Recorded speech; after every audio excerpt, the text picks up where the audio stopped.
Si è spenta oggi a Castelfranco Marisa Rossi, 79 anni, moglie del notaio Luigi Tassitani e mamma di Iole, la giovane barbaramente uccisa nel 2007. Originaria di Roma, si era trasferita a Castelfranco per il lavoro del marito e nello studio notarile aveva lavorato per tanti anni.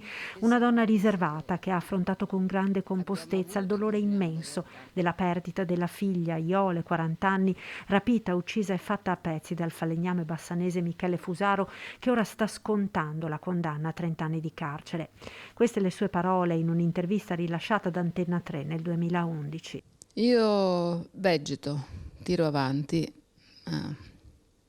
non è più la stessa vita di prima. I coniugi Tassitani si sono battuti per anni affinché non fosse ammissibile il ricorso al rito abbreviato, che prevede lo sconto di un terzo della pena per i reati punibili con l'ergastolo. Organizzarono anche una raccolta firme che raccolse una valanga di sottoscrizioni. Non è bastato. La Cassazione nel 2011, annullando la sentenza di appello, condannò Fusaro a 30 anni.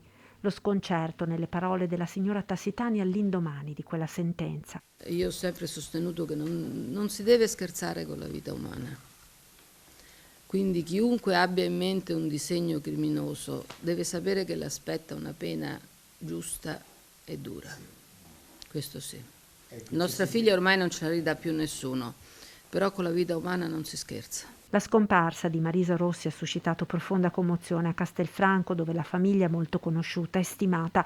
Provo sincero cordoglio per la scomparsa della signora Tassitani, che ricordo anche per la sua dedizione al lavoro nello studio del marito, scrive il sindaco Stefano Marconna, e penso di interpretare il pensiero di tutta la città, stando vicini ai suoi cari che ancora oggi portano il dolore della tragedia che ha colpito la sua famiglia.